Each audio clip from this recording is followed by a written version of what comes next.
نحمده ونصلي على رسوله الكريم اما بعد فاعوذ بالله من الشيطان الرجيم بسم الله الرحمن الرحيم رب اشرح لي صدري ويسر لي امري واحلل عقدة من لساني يفقهوا قولي۔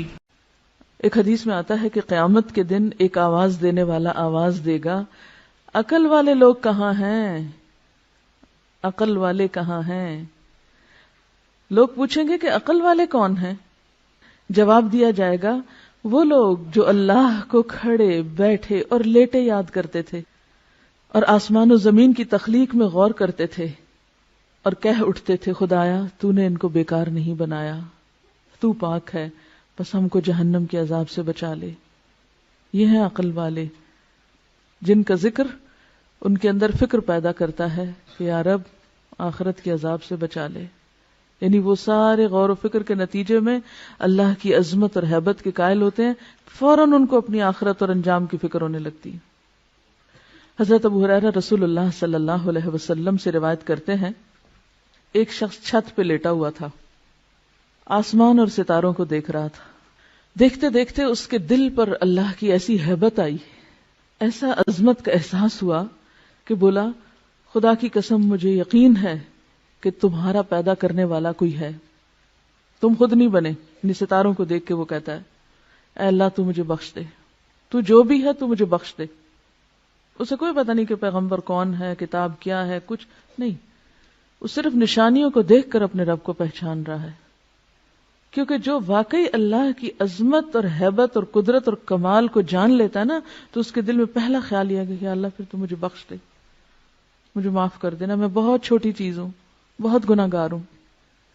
جب کوئی اللہ کی قدرتوں کو دیکھتا ہے تو اس کو اپنی کوتاہیاں یاد آتی ہیں نا، اپنا آپ حقیر نظر آتا ہے، اور جو اللہ کی قدرتیں نہیں دیکھتا اس کو اپنی ہی بڑائیاں اور اپنے ہی آرٹ اور اپنی ہی ذہانتیں اور اپنے ہی کمالات پھر اس کی نگاہوں میں سمائے رہتے ہیں، میں یہ بھی ہوں اور میں وہ بھی ہوں اور میں ایسا بھی ہوں اور میں ویسا بھی۔ یہ سارے تکبر نتیجہ ہے اس بات کا کہ ہم نے اپنے رب کو نہیں پایا، پھر سارا وقت دھیان اپنی ہی تعریفوں اور اپنے ہی کمالات کی طرف لگا رہتا ہے۔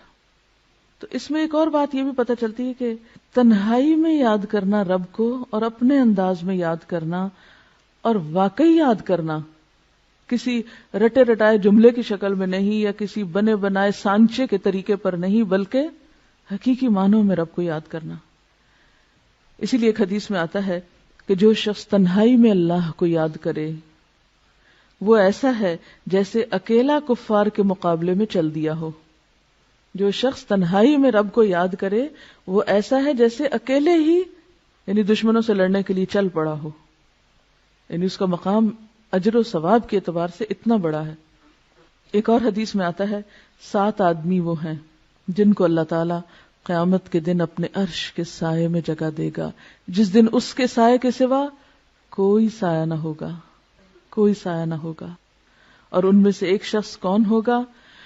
جو تنہائی میں اللہ کو یاد کرے اور اس کی آنکھوں سے آنسو بہ پڑے، کوئی نہیں ہے اس کے پاس، اکیلا ہے، وہ اپنے رب کو اس طرح پہچانتا ہے، اپنے رب سے اتنا قریب محسوس کرتا ہے کہ اپنی کوتاہیوں پہ نظر پڑتے ہی رو پڑتا ہے، یا اللہ میں گناہ گار ہوں، پاک تو صرف تو ہے، ہر عیب اور ہر خطا اور ہر کمزوری سے پاک صرف تیری ذات ہے، مجھ میں تو بہت غلطیاں ہیں، تو مجھے معاف کر دے۔ اسی لیے ایک اور حدیث میں آتا ہے، حضرت عائشہ رضی اللہ تعالی عنہا فرماتی ہیں نبی صلی اللہ علیہ وسلم نے فرمایا اللہ کی وہ مخفی یاد جس کو فرشتے بھی نہ سن سکیں، یعنی اتنی گہرائی میں اللہ کی یاد اور اللہ کی طلب کہ جس کو فرشتے بھی نہ سن سکیں، اس کا ثواب 70 درجہ زیادہ ہے۔ ٹھیک ہے زبان سے بھی ذکر کرنا چاہیے، بلند آواز سے بھی کرنا چاہیے، لیکن تنہائی میں جب کوئی نہ ہو، صرف آپ ہوں اور آپ کا رب ہو، اور واقعی پھر دل کے پورے تاثر کے ساتھ یاد کر کے روئیں، وہ چیز ہر ریاکاری سے پاک ہوتی ہے، ہر دکھاوے سے، کیونکہ اس میں آپ دیکھیں آپ اتنے قریب ہیں نا، آپ دل ہی دل میں سرگوشیاں کر رہے ہیں اپنے رب سے۔ عموماً آپ نے دیکھا ہوگا بچہ دوڑا آتا ہے آ کے ماں کے کان میں بات کرتا ہے، بہن بھائیوں کو بھی نہیں بتانا چاہتا، باپ کو بھی نہیں بتانا چاہتا، کبھی آپ نے دیکھا ہوگا چھوٹے بچوں کو صرف ماں کے کان میں. اب بھی کبھی میری بیٹے سے چھوٹے سے بات ہو نا تو وہ فون پر بھی سرگوشی شروع کر دیتا ہے. اور اتنا پیار آتا ہے نا کہ کچھ چیزیں ہوتی ہیں وہ صرف ماں سے شیئر کی جاتی ہیں. تو اللہ تو 70 ماؤں سے بڑھ کے پیار کرنے والا ہے. ہم کیوں نہیں اس سے سرگوشیاں کرتے؟ کیونکہ سرگوشی انسان کس سے کرتا ہے؟ جس سے سب سے زیادہ محبت ہوتی. تو دل چاہتا ہے نا انسان اس کے کان میں آہستہ آہستہ باتیں کرے جو کسی کو پتہ نہ چلے. تو جنہیں اللہ سے شدید محبت ہوتی ہے وہ اللہ سے بھی اسی طرح چپکے چپکے دل میں بھی پکارتے ہیں اس کو اور سرگوشیاں کرتے رہتے ہیں. اور پھر جب وہ ڈوبتے ہیں اندر تو واقعی ان کے منہ سے ایسے کلمات والہانہ انداز میں نکل جاتے ہیں کہ جس میں اللہ کی بے پناہ حمد ہو. عبادہ بن صامت نے آپ سے روایت کیا ہے رسول اللہ صلی اللہ علیہ وسلم سے کہ بہترین ذکر خاموش ذکر ہے، یعنی جس میں اللہ کی یاد ہے اور غور و فکر بھی اللہ کی تخلیق پر ہو رہا ہے. اور بہترین رزق وہ ہے جو کافی ہو، کفایت کرے. ایک حدیث کے مطابق آپ نے فرمایا اللہ کو ذکر خامل سے یاد کیا کرو. پوچھا کہ ذکر خامل کیا ہے؟ فرمایا مخفی یاد، ایسی یاد جو سب سے چھپی ہوئی ہے. اور اسی کے بارے میں فرمایا جو ایسا کرے گا اس کے گناہ معاف ہو جائیں گے خواہ وہ سمندر کی جھاگ برابر ہی کیوں نہ ہو. تو یہ جو صحابی کے منہ سے الفاظ نکلے تھے یہ کوئی معمولی الفاظ نہیں تھے، انتہائی محبت بھرے اور اللہ کی شدید محبت میں ڈوبے ہوئے الفاظ ہیں. ربنا ولک الحمد حمدا کثیرا طیبا مبارکا فیہ، یعنی جیسے بس نہیں چلتا کہ اور کیا کیا کہہ ڈالے. اسی لیے اللہ تعالیٰ نے 30 فرشتے مقرر کیے کہ تم اٹھاؤ اس کے ثواب کو، تم لکھو اس کو. حضرت عبداللہ بن ابی اوفا رضی اللہ عنہ روایت کرتے ہیں کہ جب رسول اللہ صلی اللہ علیہ وسلم رکوع سے اٹھتے تو قوم میں یہ دعا پڑھتے تھے سمع اللہ لمن حمدا اللہم ربنا لک الحمد ملء السماوات وملء الارض وملء ما شئت من شیء بعد. اللہ نے سن لی اس بندے کی بات جس نے اس کی تعریف کی. اے ہمارے اللہ، اے ہمارے رب، تیری ہی لیے ساری تعریف ہے، آسمان و زمین اور ہر اس چیز کے بھراؤ کے برابر جو تو چاہے. یعنی میں تیری تعریف کر رہا ہوں اتنی جس سے آسمان بھر جائیں، جس سے زمین بھر جائے، اور پھر اس کے بعد جو بھی چیز تو چاہے بھر جائے، کیونکہ ہمیں تو پتہ نہیں اس کے بعد اور کیا ہے. ہم تو آسمان و زمین ہی کو جانتے ہیں نا، بس یہی نام آتے ہیں، ہمیں کیا پتہ ان آسمانوں کے پیچھے کیا ہے.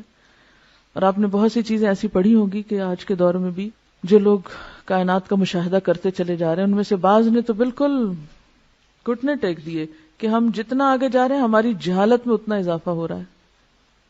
تو اسی لیے آپ صلی اللہ علیہ وسلم کس طرح اللہ کی تعریف کرتے تھے، وَمِلْءَ مَا شِئْتَ مِنْ شَيْءٍ بَعْدُ، کہ اللہ اس کے بعد اپنی تعریف سے تو جس چیز کو چاہے بھر دے، وہ تیرے علم میں ہے کہ وہ کیا کچھ ہے. حضرت ابو سعید خدری رضی اللہ عنہ فرماتے ہیں کہ رسول اللہ صلی اللہ علیہ وسلم جب اپنا سر رکوع سے اٹھاتے تو یہ دعا پڑھتے تھے ربنا لک الحمد ملء السماوات والارض وملء ما شئت من شيء بعد اهل الثناء والمجد احق ما قال العبد وكلنا لك عبد اللهم لا مانع لما اعطيت ولا معطي لما منعت ولا ينفع ذا الجد منك الجد. اے ہمارے پروردگار، ہر قسم کی تعریف صرف تیرے لیے ہے، آسمانوں اور زمین اور ہر اس چیز کے بھراؤ کے برابر، یعنی ہر وہ چیز بھر جائے جو تو چاہے. اور بندے نے جو تیری تعریف اور بزرگی کی وہ تیرے لائق ہے، وہ تجھے زیبا ہے. ہم سب تیرے ہی بندے ہیں. اے اللہ، کوئی روکنے والا نہیں اس چیز کو جو تو نے دی، اور کوئی دینے والا نہیں اس چیز کو جو تو نے روک دی. اور دولت مند کو دولت مندی تیرے عذاب سے نہیں بچا سکتی. کسی کی دولت اور دنیا کی نعمتیں اسے اللہ کے عذاب سے نہیں بچا سکتی. اللہ کو کسی کی دولت کی کوئی پرواہ نہیں. کس قدر خوبصورت الفاظ ہیں تعریف کے یہ، لیکن ہم اپنی لا علمی کی وجہ سے ان سے محروم ہیں. مجھے بھی تھوڑا ہی عرصہ پہلے یہاں 2 سال پہلے